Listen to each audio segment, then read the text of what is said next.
Gratis Iya, itu. jadi kita sebenarnya setiap tahun ada bantuan pakaian seragam. Iya. Namun tahun ini kenaikannya itu signifikan kami sediakan. Kenapa? Karena kami berdasar dari permintaan. Iya. Ya, setiap tahun kami kan minta data siswa tidak mampu dari setiap sekolah. Dan kita punya sekolah itu seratusan lebih. Rata-rata itu mengusulkan tak 20, di atas 10 lah. Iya, Di atas 10. Jadi kalau di atas 10 dengan jumlah sekolah 100, berarti kita memang harus menyiapkan 1000. Iya, iya. Nah, alhamdulillah tahun ini kita Iya. insya Allah menyiapkan 1000 pakaian seragam. Iya, Dan di 2 tingkatan, itu untuk SD. SD dan SMP. SD dan SMP SD 1000. dan SMP 1000. Iya, iya. Tetap acuannya adalah siswa tidak mampu, karena tujuan dari kegiatan ini kita ingin pertama meringankan beban orang tua, yang kedua kita tidak ingin melihat ada anak putus sekolah gara-gara tidak punya pakaian. Iya, iya, iya. Iya. Kemudian bukan hanya itu, kami juga menyiapkan beasiswa, dan tahun ini juga kenaikannya signifikan. Beasiswa berupa apa nih, Pak? Iya. Berupa Beasiswa bantuan berupa uang. berbentuk uang. Berbentuk uang. Iya. Sebelumnya itu kami hanya menyiapkan sekitar 70 atau hanya sampai 100. Kenapa? Kemampuan kita memang terbatas. Iya, iya. Tahun ini itu dengan hadirnya DAU bidang pendidikan, Iya. kami menaikkan menjadi saya tidak tahu persis jumlahnya ya. Tidak enak saya sampaikan kalau tidak akurat, tetapi hampir 5 kali lipat. Iya. Mungkin saja 10 kali lipat dari jumlah terdahulu. Yang terdahulu yang Iya. kemarin itu. Ya. Jadi kalau 70 dulu, Iya. ini bisa sampai 700-800 orang. Iya, iya, iya. Alhamdulillah. Sekarang ini untuk anak SD berapa jumlahnya nih, Pak? SD kita Yang tamat. yang ya? tamat Iya. di kelas 6, kami kemarin sudah melakukan pendataan. Data ini kami peroleh dari kepala sekolah SD bersama dengan guru kelas 6-nya. Itu 2231. Iya. 2231. Itu yang tamat ya. Yang tamat. Ada berapa SD di Parepare ini, Pak? SD kita 86 negeri. 86 negeri. Iya. Nah, ini sudah termasuk yang pendataan kita di sekolah swasta. Iya, iya. Kan masih ada SD Kristen. Iya, iya, iya. Kemudian yang bernaung di bawah Kementerian Agama, itu datanya ada di EMIS. Iya, iya. Jadi di luar dari itu. Iya, iya. Jadi seperti SD, TK, RA apa itu? Iya, iya, iya. Ya pokoknya yang SD, bernaung di bawah Kementerian Agama, iya, itu iya. lain datanya, dia di EMIS. Iya, iya, Gitu. iya. Kita ada PODI, kita tarik dan mencocokkan dengan data dari sekolah 2231. Iya, iya, iya. Nah, kami juga melakukan pendataan untuk rombel yang tersedia. Kelas yang kosong, persiapan kelas 7 di SMP. Nah, jumlahnya itu 119 rombel. 119 rombel. 119 rombel. Iya, iya. Ya. Kalau hanya 2231, itu hanya 98 rombel kayaknya. Iya, iya. Karena 100 rombel itu sudah 3.200. Oh. Nah, ini hanya 2.200. Iya, iya, iya. Jadi kami pastikan semua anak-anak kita yang tamat tahun ini itu tersedia semua tempatnya di SMP. Oh iya. Kalau mau melanjutkan pendidikan di SMP negeri. Kita berharap seperti itu sih Iya. ya. Iya. Iya. Kalau yang SMP sendiri, Pak Adis? Kalau SMP yang tamat itu Iya, yang tamat ya. Yang tamat itu 2.300 lebih. Iya, iya. 2.350 sekian. Iya, iya, Iya. iya, iya. Nah, kita belum tahu ini ditampung di SMA mana saja. Iya, iya. Nah, biasanya kalau misalnya selesai PPDB SMA, kami juga menelusuri itu sehingga kami ada data berapa yang masuk SMA 1, berapa SMA 2, berapa SMA 5 gitu kan. Iya. Kan sekarang sudah beralih kewenangan Pak Kadis Iya, ya, sehingga iya. kan tidak penuh kita ambil alih untuk SMA ini supaya masyarakat tahu juga, Iya. jangan sampai nanti dikira SMA masih di bawah kewenangannya kita ini Pak Iya. Kadis. Hanya Iya. kami melakukan pendataan itu Iya. sebagai dasar pengambilan kebijakan. Nah, contoh, Iya. banyak yang masuk di SMA 1. Iya. Apa yang menarik di SMA 1? Apa yang beda di SMA 1? apa yang ditawarkan SMA 1. Iya, iya. Nah, kadang juga tiba-tiba ada SMA tiba-tiba signifikan pendaftarnya. Iya, iya. Seperti tahun ini kami menduga SMA 4 itu salah satunya. Iya, iya. Jadi sekolah lain itu stagnan, Iya. persentasenya sama dengan tahun lalu. Iya. Tapi SMA 4 itu ada kenaikan sedikit progres pendaftar di sana. Nah, sehingga kami menduga bahwa ada sesuatu yang baru di sana yang ditawarkan. Iya, iya, iya. Nah, jadi dari situ nanti kami mencermati, oh ini yang diinginkan masyarakat, oh Iya, ini iya. yang dibutuhkan masyarakat. Iya, iya. Sama kami di SMP, dari 2.200 Iya. tahun lalu ya yang tamat, itu yang masuk di dashboard kami yang lanjut di SMP negeri hanya 1.600 sekian. Iya, iya. Kemana anak kita yang 600?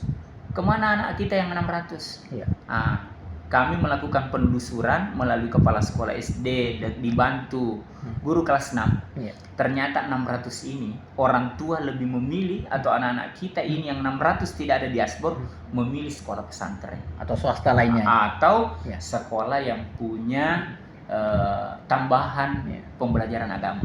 Iya. Seperti SMP Bina Insan. Iya. SMP Bina Insan itu kan berbayar, Pak. 600.000 per bulan. Iya. Bahkan ada uang masuk 10 juta. Tapi kenapa di sana itu selalu full? Iya. Bahkan dia menolak siswa. Dia cuma mau terima 2 rombal. Pendaftarnya sampai ratusan.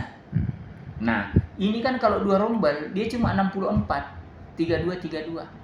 Nah, pendaftarnya 100-an lebih. Iya, iya. Mendaftar lagi pakai uang masuk. Nah, inilah menjadi dasar bagi kami melihat apa nilai jualnya di sana. Oh, ada pembelajaran tambahan agama. Iya, iya. Nah, di rapat koordinasi kepala sekolah saya sampaikan Iya. bahwa salah satu kalau mau kasih nilai jual tak, ada fenomena seperti ini.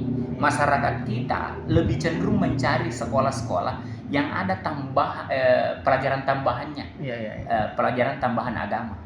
Nah, sehingga alhamdulillah yang tangkap itu termasuk SMP 1. Iya. SMP 1 itu ada kelas tahfiznya.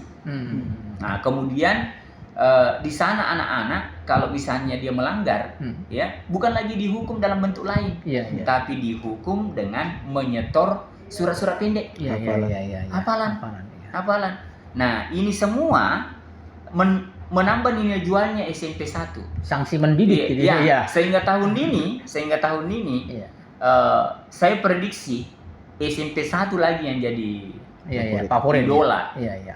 Favorit untuk orang tua. Tapi kan memungkinkan nih semua SMP melakukan itu, Pak. Iya, makanya Iya. setiap rapat koordinasi setiap bulan, saya sampaikan kepada sekolah, saya bantu jadi ini berpikir, terjemahkan ini, ya. Iya. Orang tua menginginkan sekolah itu ada pelajaran tambahan pendidikan agamanya, Iya, iya. karena memang disadari ya, kalau 3 jam per pekan, 3 jam pelajaran itu 40 menit kali 3 itu kan hanya 2 jam. Iya, iya. 2 jam waktu normal ya. Iya. 2 jam ni mak guru anak Islam nasi minggu berarti ko siulang apa minggu aruami jam. Iya, iya, iya. Dia 8 jam 1 bulan. Iya. Kalau 1 tahun Iya. kali ngero 8 kali 12. Betul. Nah, tidak 12 kita punya ini karena ada 1 bulan libur. Iya, iya. Iya, paling 88 jam. Iya, kalau dibawa dalam hari bagi ini 24 euro 88. Iya. Ternyata hanya sekitar 3 hari lebih. Betul. Baik. Jadi memang harus punya inovasi, kreativitas kepala sekolah. Bagaimana itu ada tambahan pelajaran. Iya, iya. Alhamdulillah sekarang hadir itu menjadi anak soleh. Iya, iya. Ada yang menjadi anak soleh. Tapi mestinya sekolah juga punya kreativitas. Iya. Jangan hanya yang dasar-dasar tuh, harus dikembangkan. Iya. Supaya berkembang sekolahnya. Kalau menurut tadi Pak Garis ada yang sisi positifnya, masyarakat kita mulai cerdas. Bagaimana? Iya. Saya melihat memang begitu. Iya. Masyarakat kita saat ini itu sudah tahu dan mengerti serta paham kebutuhan apa yang saya berikan kepada anak-anakku supaya bisa bersaing ke depan. Ya, kan ini perkembangan teknologi luar biasa. Iya. Dulu kita waktu muda itu pengaruh lingkungan. Iya, iya. Masupi boleh bola nawan dikit kena pengaruh. Iya, iya, iya. Tapi sekarang kan tidak. Pengaruh lingkungan itu masuk ke kamar. Iya, iya, iya. Anak-anak pegang HP apa saja bisa dilihat. bahkan penelitian terbaru dari salah satu LSM bergerak bidang pendidikan, Lapekom, itu mensurvei siswa SMP dan hasilnya adalah luar biasa, Pak. Anak-anak kita di SMP itu sudah mulai terbiasa menonton film yang belum waktunya dia lihat. Negatif. Iya, dan sudah ada yang kecanduan, Pak. Sudah 31%. Coba. Hasil penelitiannya ini Lapekom, Pak, saya sampaikan. 31%, Pak. Bayangkan gitu. Dan 60% sudah pernah melihat. Berarti sedikit sekali ini yang anak-anak kita. Mungkin yang betul-betul dia yang tidak pegang HP. Berarti dibutuhkan program khusus di sekolah untuk mengkanter itu, Pak. Betul. Iya, Nah, apa yang saya lakukan saat ini, setiap kali juga rapat koordinasi saya sampaikan. Pertama, sekolah wajib melakukan kegiatan parenting. Parenting itu adalah hadirkan orang tua di sekolah. Sampaikan hal-hal yang harus dilakukan orang tua untuk mendukung anaknya supaya sukses. Salah satunya itu adalah bagaimana memberdayakan HP. Bukan melarang anak pegang HP, tapi bagaimana memanfaatkan HP untuk meningkatkan kompetensinya. Nah, tidak sedikit orang berhasil, tidak sedikit orang yang justru lebih pintar atau makin pintar karena kehadiran HP. Mengambil manfaatnya dari HP itu. Iya. Oke, tambah sedikit. Pak Kadis, saya kembali ke seragam tadi yang 1000 itu. Ini kan jadi pertanyaan juga di Obras. Untuk pendataan yang mendapatkan sendiri itu apakah usulan dari sekolah sebelumnya atau dari mana? Jadi kami sudah meminta data ke seluruh sekolah.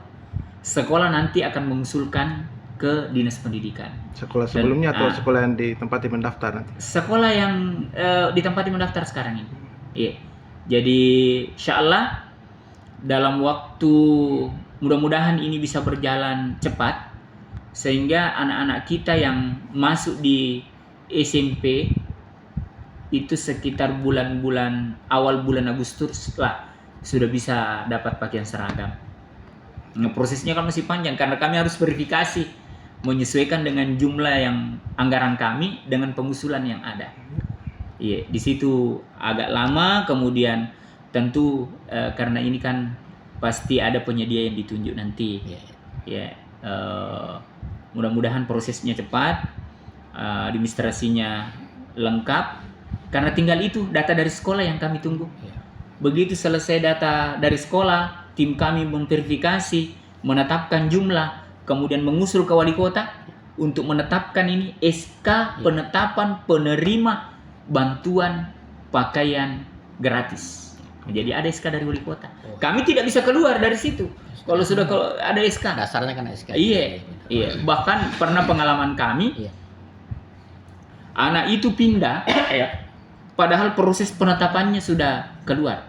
Sudah ada SK wali kota. Anak itu pindah. Sehingga kami harus minta izin ke Bapak Wali Kota untuk mengganti ini. Mengganti.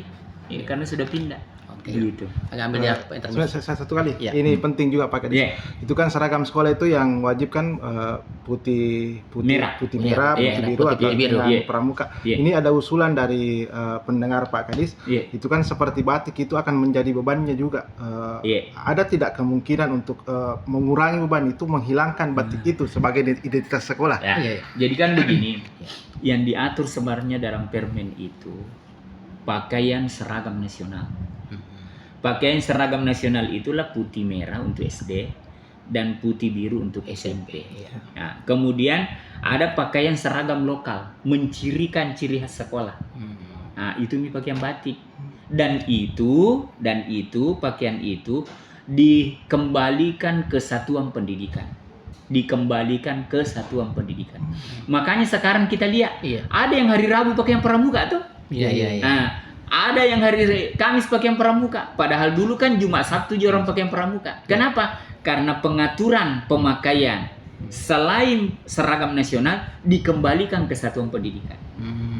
Nah, inovasinya mereka. Pernah mereka bilang Pak Kadis supaya kelihatan seragam. Keluarkan edaran supaya ditetapkan hari ini kita pakaian pramuka, hari ini kita pakaian batik, hari ini pakai pakaian rompi. Saya bilang tidak. baca ke ini Permen. Regulasi mengatur bahwa selain pakaian seragam nasional dikembalikan ke satuan pendidikan. Ya, tentu kalau dikembalikan ke satuan pendidikan, ini tinggal memanggil orang tua, komite untuk menyepakati hari apa kita pakaian batik, hari apa kita pakaian pramuka. Kalau mau. Jadi di sekolah.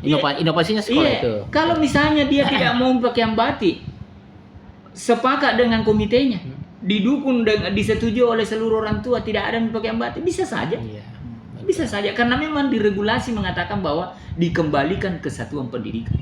Dikembalikan ke satuan pendidikan. Jadi bukan dinas pendidikan. Di rapat kemarin mereka usulkan, saya bilang tidak. Saya yang melanggar. Saya yang melanggar kalau saya mau mengatur itu. Ya, karena yang diatur oleh Permen hanya seragam nasional. Pakaian seragam nasional itu SD putih merah, SMP putih biru. Ada lagi intermezzo terkait dengan makan gratis ini. Tadi kemana gratis. Gambar agak luas gambarnya Pak. Ya bagaimana nih Pak Garis? Makan gratis ini kan lagi ramai dibicarakan ini di masyarakat. Jadi saya beberapa hari ini sudah didatangi teman-teman dari Kodim meminta data berapa peserta didik kita di SD dan SMP. Dan kami sudah berikan, termasuk guru-guru sudah kami berikan semua. Jadi sudah lengkap datanya di sana untuk 3 tingkatan, TK, SD, SMP, guru dan siswa sudah ada. Nah, tentu data ini akan digunakan untuk dasar untuk menjalankan program ini, karena program ini membutuhkan biaya tentu yang luar biasa. Nah, saya pernah berkelakar ya, Pak, bahwa kalau makanan gratis ini tidak ada tambahan dana bos, maka 3 bulan dia orang sekolah. Nah, logikanya begini, anak-anak kan 1 kali makan anggaplah 15.000, 15.000 per hari, nah 1 kali makan. Nah, berarti kalau dalam 1 bulan kan hari efektifnya itu 23 hari, 24 hari, anggaplah 20 hari, 20 hari efektif supaya gampang dihitung. 20 kali 15, 300.000. Nah, berarti kalau 300.000 per bulan, 3 bulan itu 900. Berarti sudah habis dana bos yang ada di sekolah untuk SD. Per siswa itu hanya 900 per tahun untuk SD. SMP itu 1.100.000 untuk SMP. Nah, jadi saya sempat main-main bilang kalau tidak ada tambahan dana untuk makan gratis ini, maka kedepannya anak-anak kita 3 bulan mami sekolah. Habis mie digunakan untuk makan siang. Nah, tapi saya melihat bahwa pemerintah saat ini serius betul merencanakan ini, sehingga pendataan ini dilakukan real betul, didatangi dinas pendidikan untuk memberikan gambaran berapa betul peserta didiknya. Tentu dengan gambaran jumlah peserta didik dan guru, mereka pasti cermati untuk menyusun berapa anggaran yang seharusnya diberikan ke setiap daerah untuk menjalankan ini makan gratis. Jelas sampai ada kemungkinan kenaikan di APBN. Oh iya, pasti itu Pak. Pasti. Karena kalau tidak itu tadi 3 bulan mani orang sekolah. Tapi sebenarnya apa substansinya sebenarnya nih program makan gratis ini? Apa sebenarnya? Jadi kan begini, salah satu kan kemarin programnya Pak Jokowi itu adalah stunting ya. Ada bertumbuhnya anak-anak tidak sesuai dengan yang diharapkan, pertumbuhan fisiknya ya. Nah, di SD kan di TK ini sudah banyak terlibat. Bagaimana mengatasi itu supaya dilewati itu TK dengan tidak ada yang stunting. Nah, tentu lanjutannya di SMP SD ini harus terus berlanjut, sehingga disiapkanlah makan gratis yang bergizi. Bukan hanya sekadar makan, tentunya harus bergizi, sehingga kita bisa melihat nanti pertumbuhan jasmani, pertumbuhan fisik anak-anak SD itu sesuai dengan yang diharapkan. Dan kan ada pepatah mengatakan bahwa dalam tubuh yang sehat terdapat jiwa yang kuat.